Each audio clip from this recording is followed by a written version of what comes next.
Dan il-programm qed jittella bl-għajnuna ta' Exotic, Kalluż Garden Center, Ħsieb Stampat, Pane e Peccati u Pizza Hut.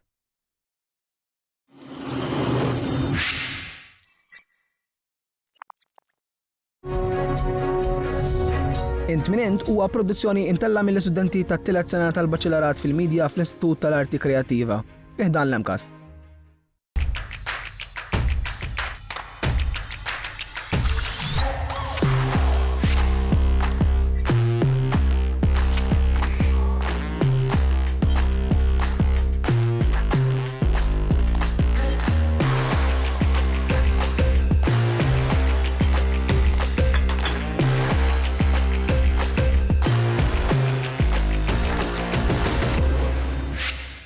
Nsemmilkom nilqakom għal episodju ieħor ta' dan il-programm Intminent. Fil-fatt illum il-tema li jażilna nittrattaw hija l-midja soċjali u l-effett li tintħalli fuqna u fuq is-soċjetà kollha b'mod ġenerali. Magħna llum fl-istudju se konna bosta mistednin, żewġ mistednin fil-fatt.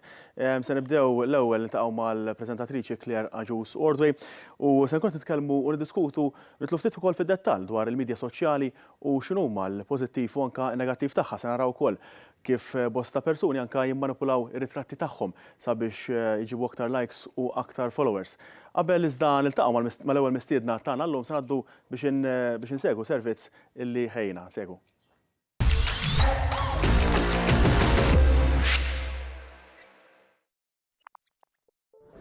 Fid-dinja moderna tal-lum, il-mobile sar iktar minn għodda, iżda mod ta' kif wieħed ikun parti minn soċjetà permezz tal-internet. Normalment, persuna tuża l-mobile aktar minn 3 sigħat kuljum. Nofs dan il-ħin ikun fuq il-midja soċjali. Minħabba dan il-ħin kollu dedikat għal midja soċjali, ħafna nies jużawha bħala mod kif itellgħu lilhom infushom jew l-istil tal-ħajja tagħhom online. Imma studji juru li kważi 29% tal-users ma jtellgħux ritratt mingħajr ma jirranġaw qabel. Din l-imġieba żdiedet bil-pressjoni konsistenti biex taqbel mal-istandards tal-isbuħija. Minħabba dan, il-popolarità għall-apps li jbidlu l-ġisem żdiedet. Studji li saru fl-2014 qalu li waslet għal 71% tal-bażi tal-users fuq Instagram li jużaw l-apps bħal Facetune li huwa programm li jagħmel il-modifikazzjoni artifiċjali tal-wiċċ faċli. Influencers li jistinkaw biex poġġu stampi tagħhom infushom li jinkorporaw l-istandards tal-isbuħija jista' jkollhom effett opposti fuq il-bażi tas-segwaċi tagħhom. Iwassal biex ħafna jaffaċċjaw insigurtà dwar infushom li jwaslu għal sintomi bħal ansjetà, disformi fil-ġisem u disturbi fid-dieta. Għalhekk huwa importanti li n-nies ma jħallux din il-pressjoni taffettwa ħajjithom billi jibqgħu jħobbu lilhom infushom u ma jibżgħux juru difetti u imperfezzjonijiet b'mod awtentiku.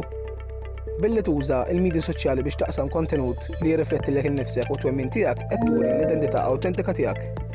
Li tista' tattira aktar segwaċi li japprezzaw dak li tirrappreżenta u tkun tista' tuża l-pjattaforma tiegħek biex tħeġġeġ lil oħrajn jagħmlu l-istess. Għalhekk hija importanti li niffurmaw il-midja soċjali b'mod pożittiv u inklusiv ħalli flimkien nirrappreżentaw l-oriġinalità tagħna.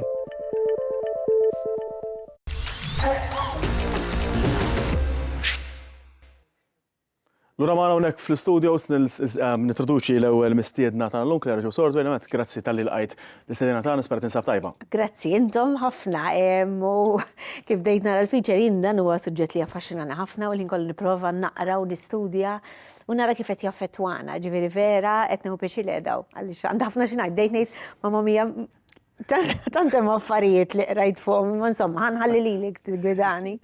L-ewwel kif anka rajna fil-feature kif anka qed fl-introduzzjoni naħseb illi hemm bosta persuni li jużaw dawn l-apps li tbiddel dak li kif tidher fir-ritratt. L-opinjoni tiegħek dwar dawn l-apps x'inhi? Ara, ħanejdlek ġiex opinjonijiet li għandi. Jiena pereżempju bħala persuna laqqas saddili mir-rasi li nirranġa xi ħaġa f'ġismi biex nidher mod ieħor ta' falfej għax ġieli pereżempju ikonna, għad ngħid il-verità, ikonna jiena f'events issa jistidnu ħafna nies, influencers u kif tiltaqa' magħhom.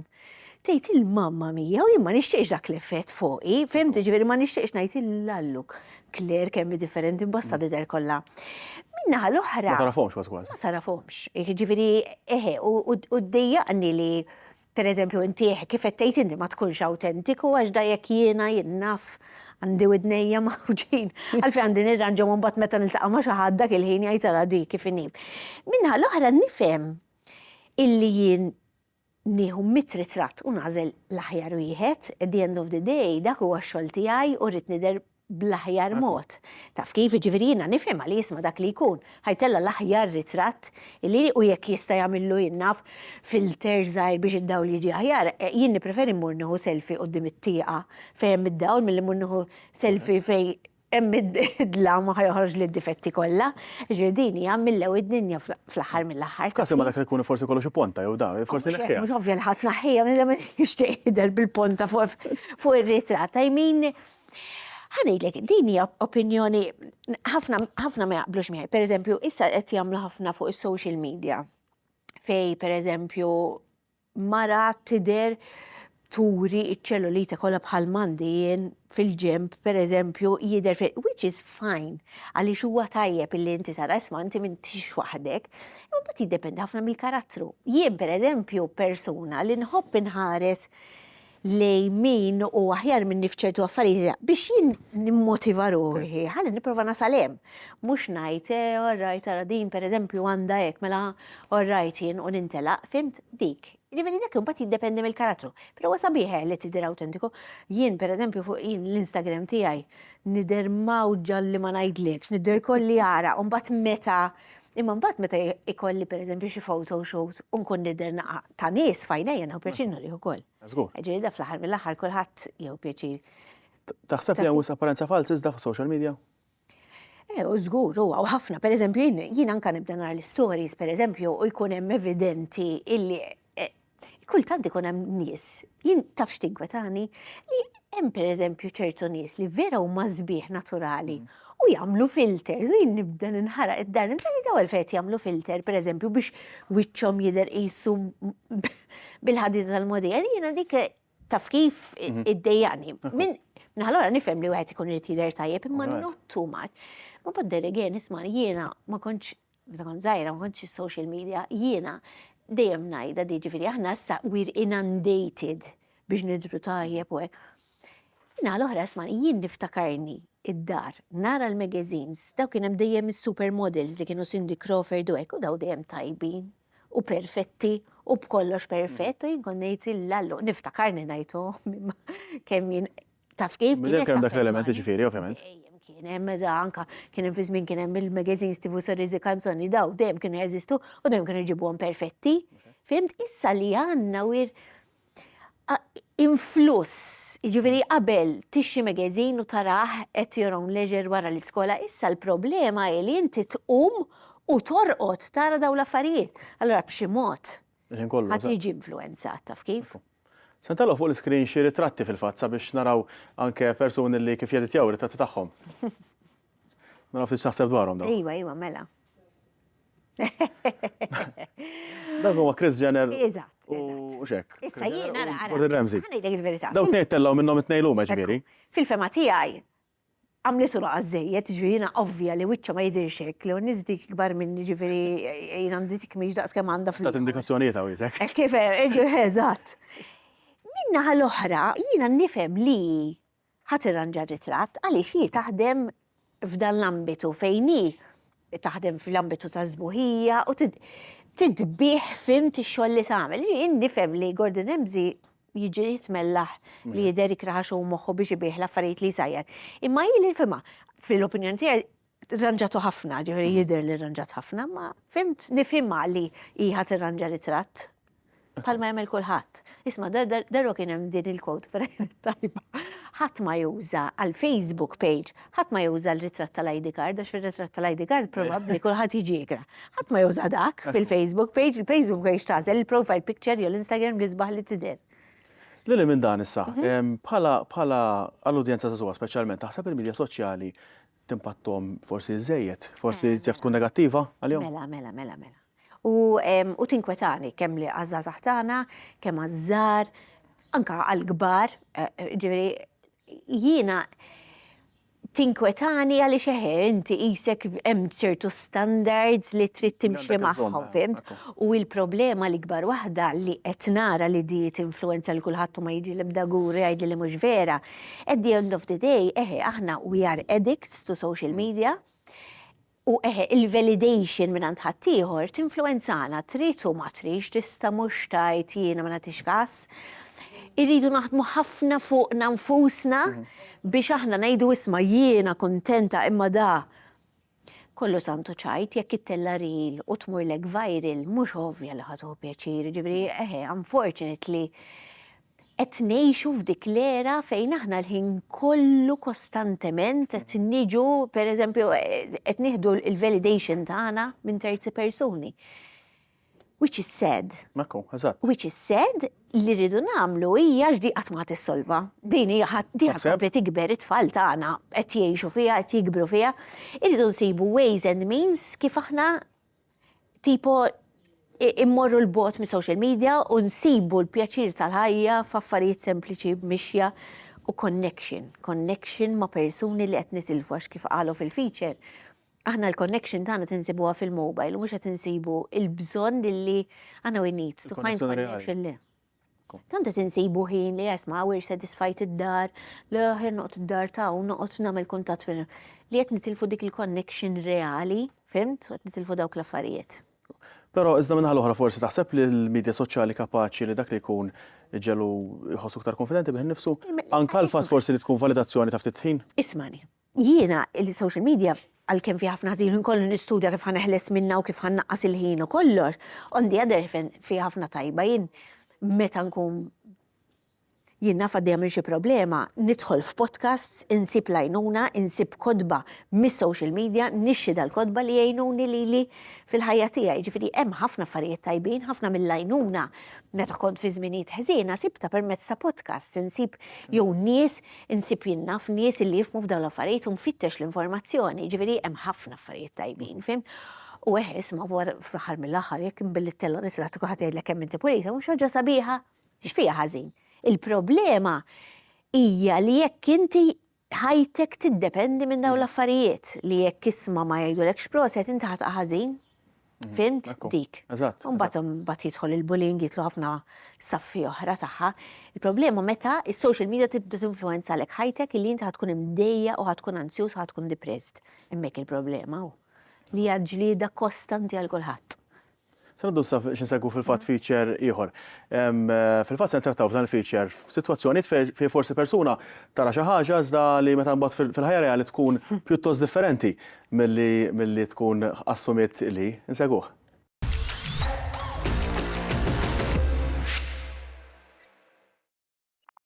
Aħna ngħixu fi żmien fejn il-midja soċjali saret parti essenzjali mill-ħajja tagħna. Huwa post fejn naqsmu l-esperjenzi tagħna u ritratti tagħna. Illum il-ġurnata żgħażagħ qed iqattaw bejn 7 u 8 sigħat fuq il-mobiles, il-logħob u t-televiżjoni. Dan huwa doppju li huwa rakkomandat. Imma x'jiġri meta dak li nippostjaw fuq il-midja soċjali ma jirriflettix minn aħna.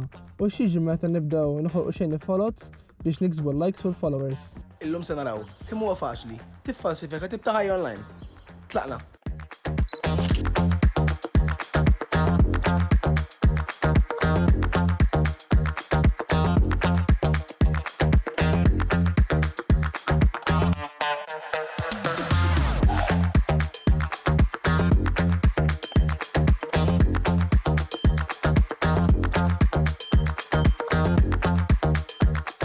Hi guys, għana xidda kem wasal fil-showroom.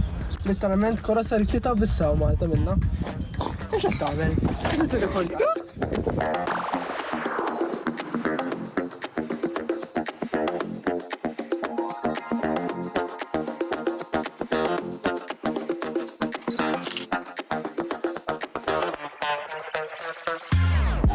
Mhux qed ngħidu li hemm xi ħaġa ħażina billi tixxejjer ritratti tal-karozza tiegħek tar-relazzjoni tiegħek jew tal-vjaġġ tiegħek, imma jekk noħolqu xenarji follows biex inġibu aktar likes u followers, biex iżin nkunu leali lejna nfusna.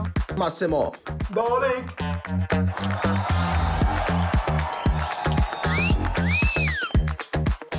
Ħapparti ċajt. Iktar ma nibqgħu nippostjaw dawn ritratti follows, iktar nibdew nemmnu fil-gida tagħna stess. Nibdaw naħsbu li l-valuri tagħna huma biss ibbażati fuq l-ammont ta' likes jew followers li jkollna u nispiċċaw nitilfu x'inhu verament importanti. Mela jien nieħdu mument biex nirrifletti fuq dak li nippostjaw online. Qed nkunu lejali ma' nafusna, qed ninsaw il-midja soċjali biex naqsmu l-esperjenzi tagħna ma' ħadd ieħor jew qed ninsaw biex nħolqu persuna falsa.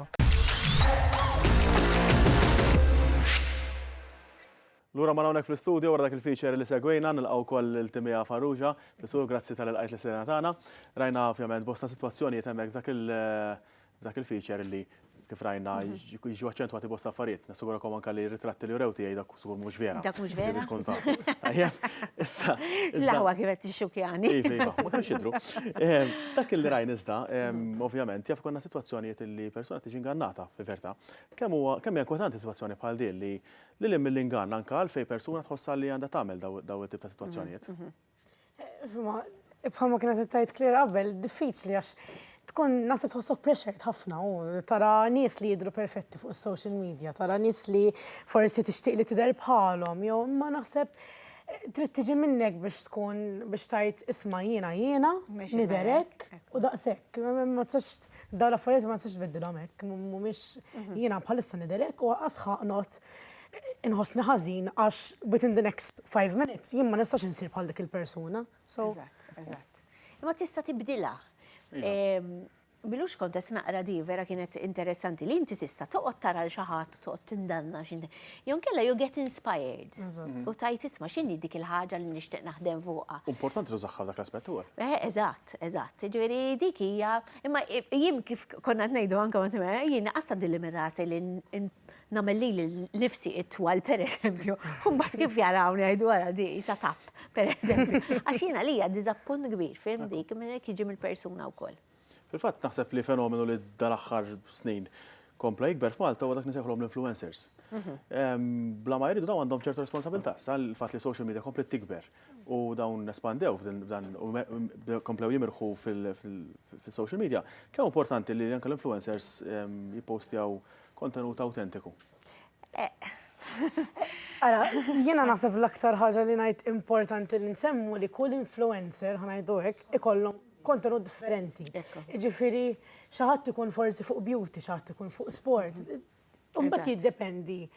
Jiena x'interessani li nara. Pereżempju jien nfollow lilek għax irrid jien naf nispira ruħi għax inti tagħmel xi ħaġa fuq beauty u fuq fashion, whatever it is. Ġifiri naħseb tiġi minnek ukoll, pero l-influencers kollhom dik il- Le, u importanti għaliex ħanilek din minnet li inti tippostja xi ħaġa. Number one, ħaniħu minni, isni mhux għax influencer. Jien ma ddejqa għax kont jgħid niddejqa toqgħod tajjat l-influencer, jien jinfluenzani kulħadd. Anke taħdejna tinfluenzani jekk toħroġ kulħadd jinfluenzak b'mod jekk xi ħadd sajjar xi ħaġa u ġbitni dik li postjata influenzatni biex insajjara. Ġifieri kważi kulħadd huwa influencer. Imma pereżempju din minnet li inti postja xi ħaġa, jien meta fil-bidu li bdejt ma kellix iċ-choice li nażel. Illum il-ġurnata għandi choice li nażel u jien nemmen li rrid inkun awtentika x'di minnet li ħanagħmel xi ħaġa li n-nies ħatkun ħażina lihom. Inti ħadd titlef at the end of the day. You influence one person. Jew mitruħ, elfruħ, whatever. Xort għandek dak id-dmir li tagħmel xi ħaġa tajba biex tinfluenza xi ħadd mod sew. U għandek responsabilità għax hemm min jieħdok literally to the gram jekk jien kilt selid 150 grams chicken isaqsik kemm. Allura inti ma tistax tagħmel xi ħaġa li mhix tajba kemm tista' fimt.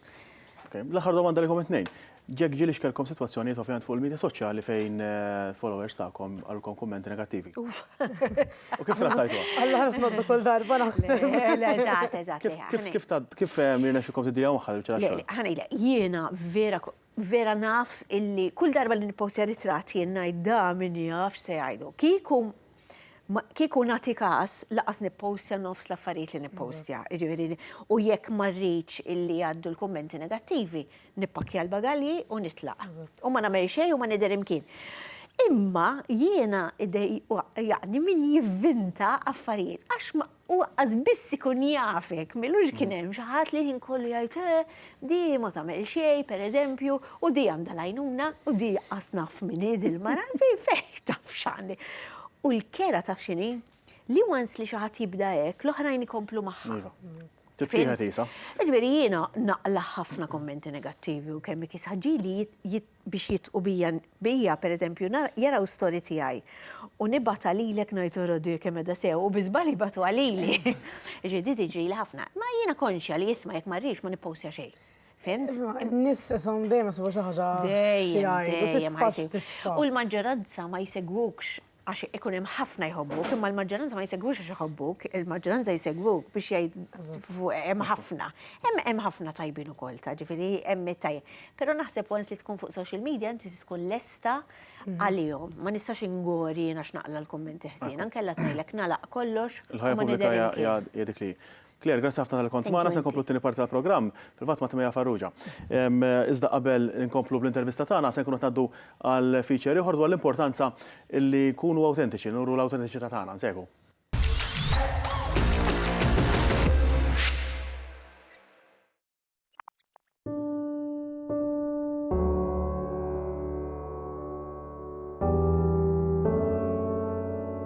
Being ugly is a choice. Plain and simple. Being ugly is a choice, plain and simple. I'm sorry, in this day and age, there's way too many resources out here for anyone to walk around and be like, I don't have pretty privilege, and that sucks. At that point, you're just wanting attention for something, and that's sad. I hate being ugly. You give an ugly guy a chance, he thinks he rules the world. A lot of the time, I think of myself as ugly, and I don't think that that's a bad thing. It's not about looks. It's not about this. It's not about that. As women, we are so much more than our looks. We are our creativity, our intelligence, more. No one is gonna get to your creativity, your heart, and your intelligence if they don't like what they're looking at. You know, when you're walking outside, you're not picking up the weeds, you're picking up the flowers. This is the world we live in. People treat you weirdly, and you just don't know why. My entire life, I've been treated quite bad. I feel really alone. Xi kultant irrid naħlab mid-dinja diġitali, imma kif nista'? Kull fejn immur nara l-effetti tagħha. Nara sbuħija falsa fil-ħwienet, fil-poster, fir-reklami u fix-xewqat tan-nies madwari. Imma kif nista' nagħmel biex nolqos malaj? X'tib ta' mediċina nista' nieħu biex nidher isbaħ? U x'nista' nagħmel fil-ġim biex nidher bħalhom? Inħares fil-mera u nara persuna, l-aktar persuna difettus lili nnifsi. Kif nista' nippoża aħjar? Issa sirt wisq magħlub li ma' dieta se nibda biex inżid fil-postijiet it-tajbin. Iktar ma nikber, iktar ma ninduna kemm jien qatt ma nkun sabiħ għax id-dinja diġitali dejjem tinbidel fehmta fuq x'inhu sbuħija vera.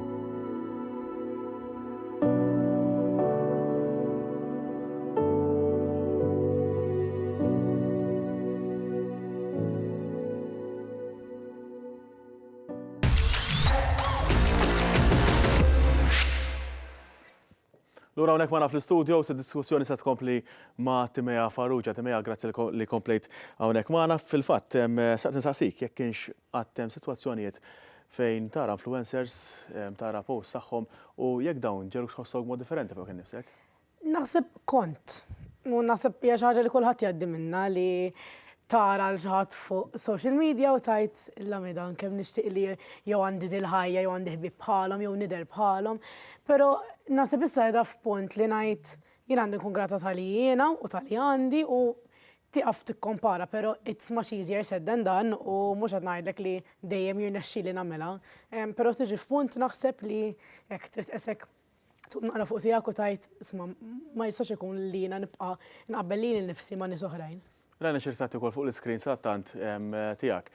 Naf li kellek esperjenza wkoll korroħ rigward bullying. Iva, again, bullying naħseb hija xi ħaġa li ħafna nies jgħaddu minnha, jiena għaddejt ħafna minnha u għadni, ġifieri, n-nies dejjem ħajsibu xi ħaġa x'jgħidulek, issa biet tkun l-isbaħ persuna fid-dinja jew anything, in-nies dejjem ħajsibu xi ħaġa x'jgħidulek, però naħseb it does make you stronger, ovvjament, imma it is a shame li hija xi ħaġa li għadha tiġri daqshekk, speċjalment li qegħdin f'2024 għandna daqstant awareness fuq affarijiet li bħal madna l-medja soċjali hija ħażina wkoll, però permezz tagħha ara fejn issa.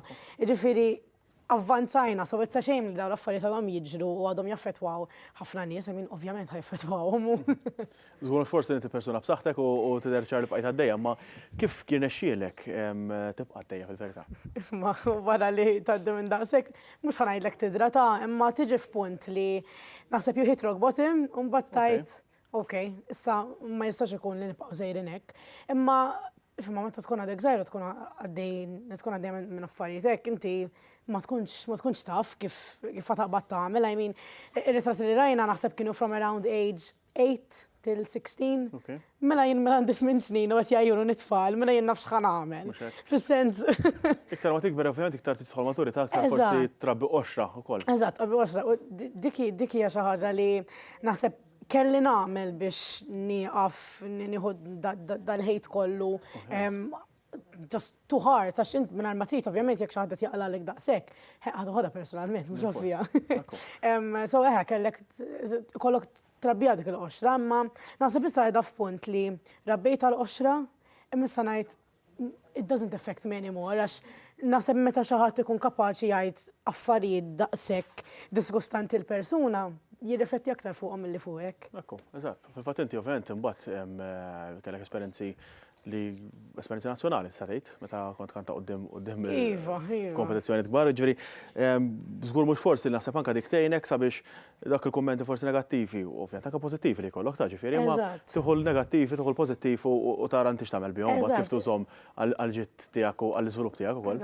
Fan li naf għalkemm jista' jkollok mit kumment kulħadd tifaħrek u komment wieħed li jkun negattiv dak ħatara. I mean, mhix xi ħaġa faċli li tinjorhom dawn l-affarijiet.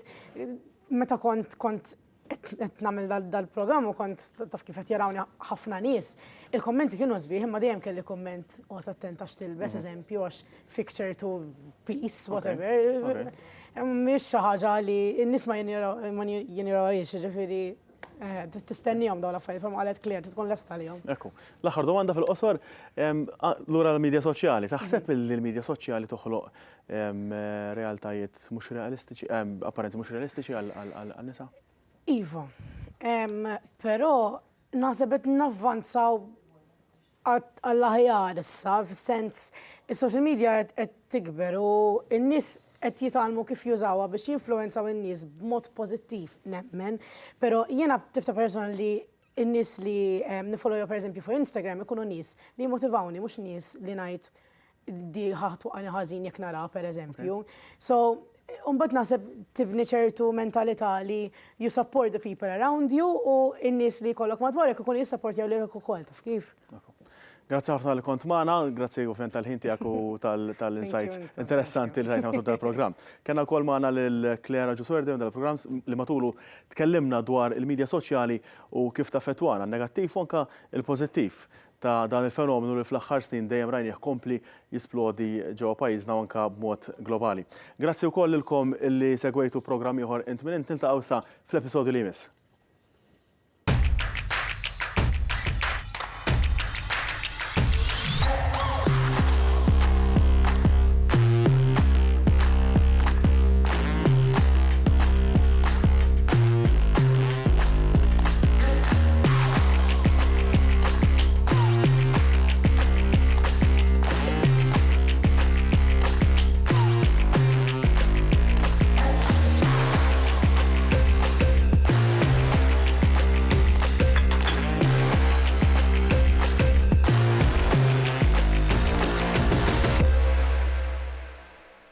Grazzi lil Exotic u Kallus Garden Center għal-regali.